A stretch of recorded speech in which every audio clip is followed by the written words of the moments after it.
Right, questions for Eastman?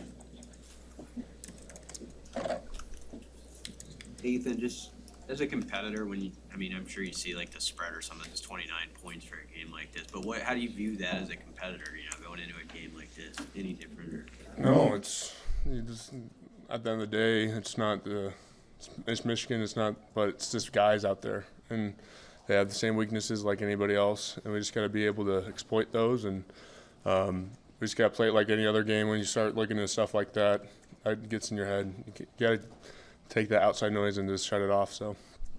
Are you guys kind of like embracing the underdog role, or are you kind of going to just like you feel like you got just as good a shot as they do? Oh yeah, heck yeah, we're definitely embracing the underdog role. I don't think anybody, especially after the loss last week, coming in, I think a lot of people are doubting us, and we just got to come out like we do every game and give it our best shot, and just have that mentality that we have nothing to lose at this point, and go guns blazing. So. When you turn on the film of their defense, which players on their defense jump out to you? I don't know. I think they're pretty solid up front. I like their ends. Their ends are pretty big guys, and they're pretty quick. Their inside guys are they're big and quick, and they're gonna be athletic, and it's gonna be a dogfight up front. So I'm excited just to have the competition, the battle coming up this Saturday. So. You guys need to commit more to playing Big Ten football. Be more satisfied with 3-4 yard runs, be able to hog the clock, that sort of stuff. What does that mean for you? It means that our job is even more important, and we have to give Mickey the confidence that we could get 4 yards of carry, and that starts in practice. And we just got to be more physical and try to oppose our will on the opponent. So.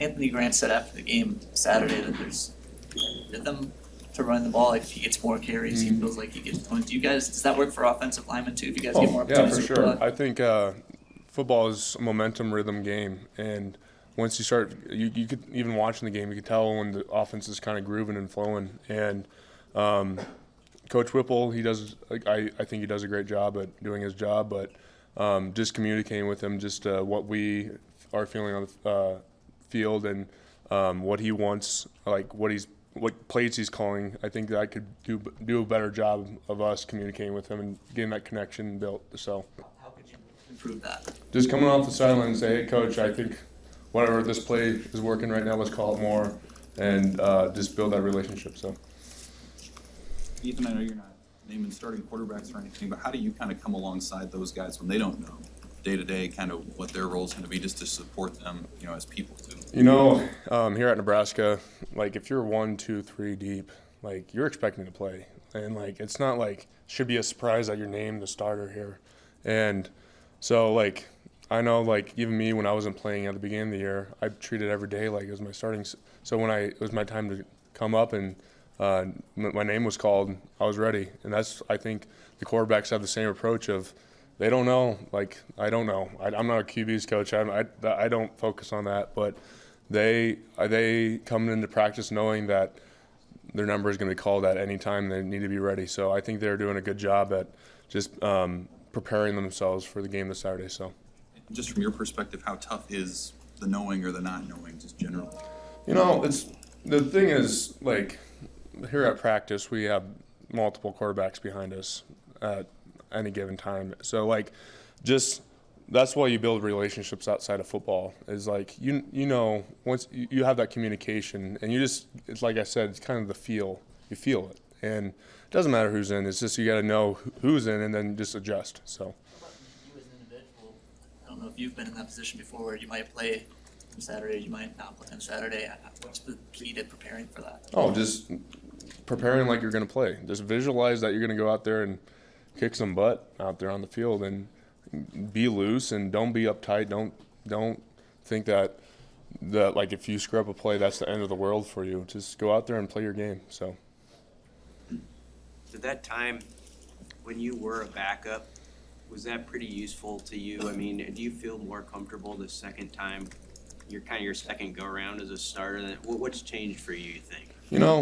I think especially when I became a backup or whatever, it just gave me kind of a perspective. Like, you see a lot more from the sideline, and you get a little bit more feel of the game of like, just I think at the end of the day, I came in here thinking that I had to be a perfect football player, and I came to the realization that that's never the case. You can never be a perfect human, no matter what aspect of your life. But when you go on that field, you just gotta play like you're playing 5th grade football, or you just gotta cut it loose. And you already did the preparing before that game the whole week, so you know what you're doing. You just gotta go out there and have fun. So How has your guys' relationship evolved with Raiola over the course of the season?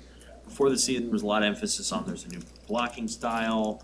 You're gonna finish differently. How have things evolved now that you're 9 games in? What kinds of conversations do you guys have about the work you're doing and how to improve? you know, like you said, with any relationship, the longer you stay in it, the more more close knit it gets.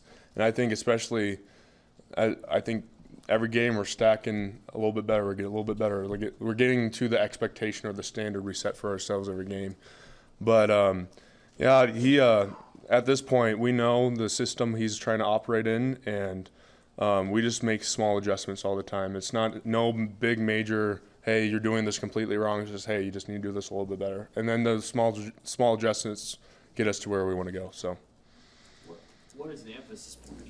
Like what does he want you guys to do in the games, I suppose? I think just believe. You got to believe that we're going to move the man in front of us, and believe that we're going to win this game. I think at the end of the game, you could drop all the X's, zeros you want, but if you're doubting yourself for anything, you're going to play like that. So at the end of the day, you got to go on the field and just believe that you're going to get the job done and believe we're going to win. It's that belief factor that makes a good team great. So. All right, thank you. Thank you.